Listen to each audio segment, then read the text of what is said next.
terlihat ya? Iya, ya, sudah terlihat.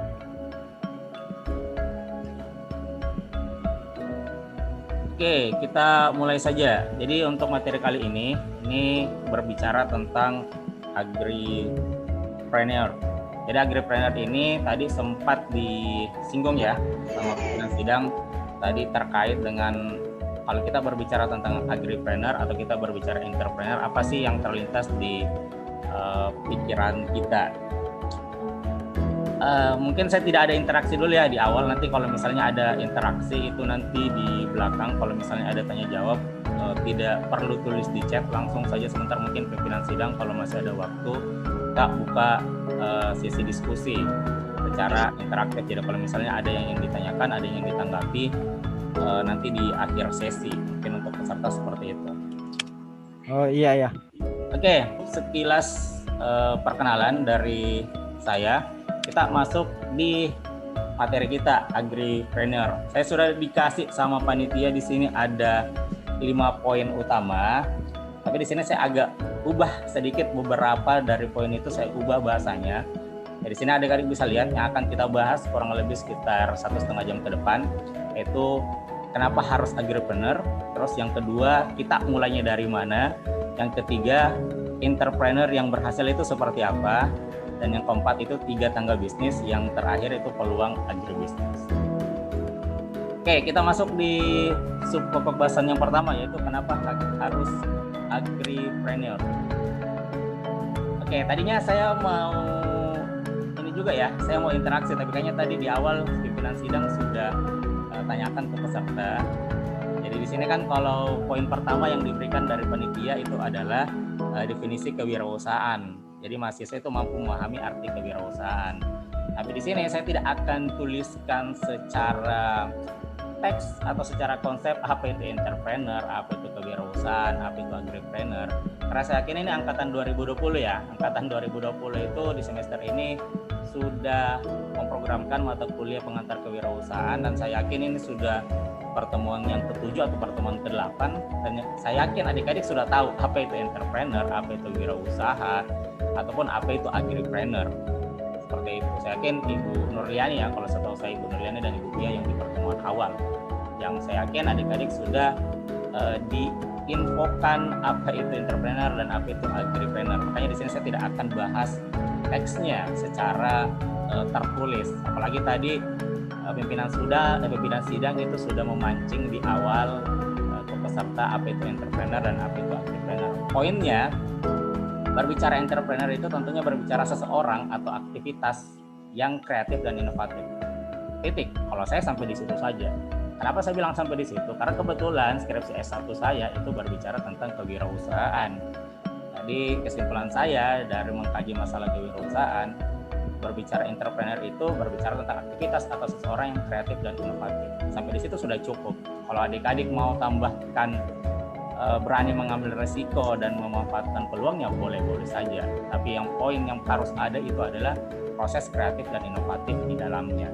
Nah, sedangkan agripreneur itu sendiri adalah kewirausahaan atau wirausaha di bidang pertanian. Berasal tadi dijelaskan pimpinan sidang, berasal dari kata agriculture dan entrepreneur.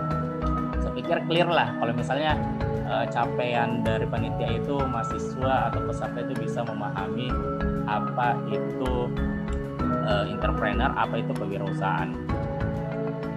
Nah, terus di sini kenapa sih harus kita membicarakan entrepreneur? Sebenarnya banyak alasan. Kalau di sini saya cuma tuliskan 3 saja. Yang pertama itu produknya marketable. Jadi maksudnya produknya marketable itu ya pasarnya sudah jelas. Kenapa saya katakan pasarnya jelas? Ya, adik-adik dari 100-an peserta di sini ada yang tidak makan selama beberapa hari ini.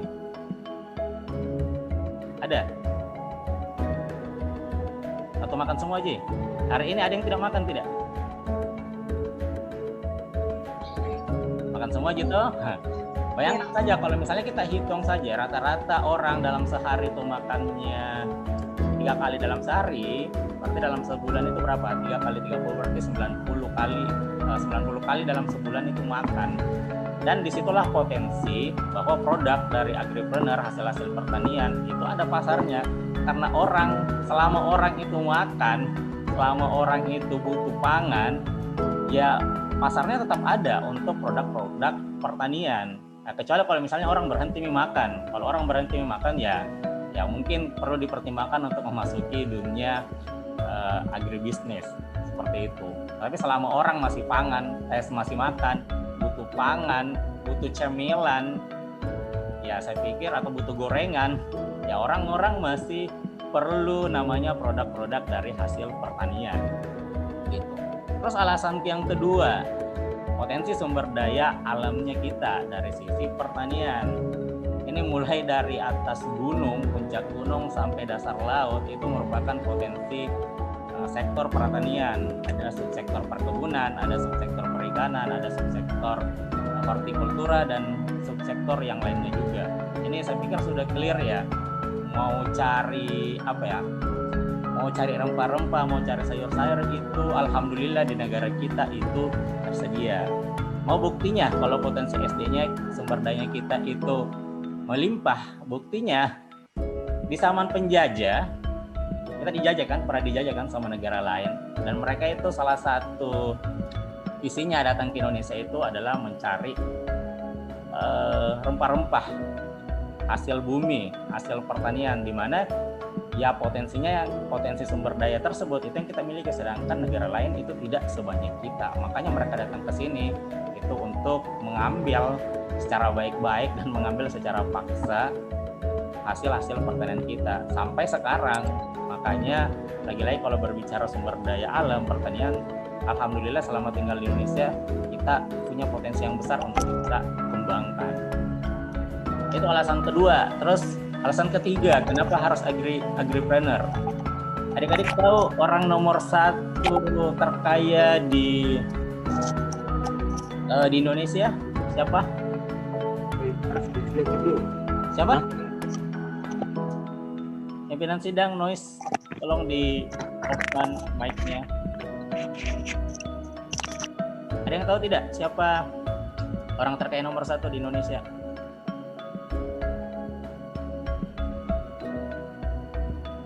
Kak, yang penjual rokok. Nah, betul, yang penjual rokok.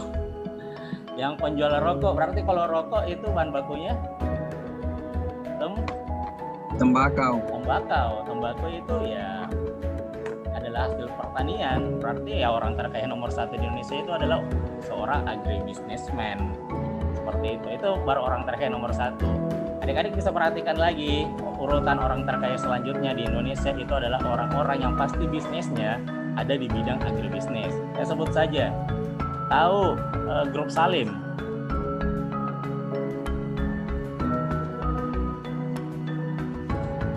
Tahu Grup Salim?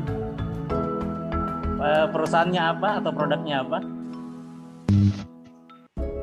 Ada yang tahu? Biasanya anak kos biasa makan ini. Indomie, betul. Itu Grup Salim. Grup Salim yang punya Indofood, yang punya INDF, punya ICBP itu Grup Salim. Yang punya Gulaku, nah itu Grup Salim semua, dan dia masuk di urutan 10 besar orang terkaya di Indonesia. Tahu Mayora? Tahu yang cemilan-cemilan itu kan? Nah, cemilan-cemilan itu juga dibuat dari bahan dasar pertanian, di mana si pemilik perusahaannya itu masuk juga dalam 10 orang terkaya di Indonesia. Tahu Barito Pacific? Tidak tahu juga. Barito Pacific perusahaan yang bergerak di bidang subsektor perikanan, itu juga masuk di dalam 10 orang terkaya di Indonesia. Tahu Transmart? Tahu Transmart atau TSM tahu? Carrefour tahu? Punyanya siapa?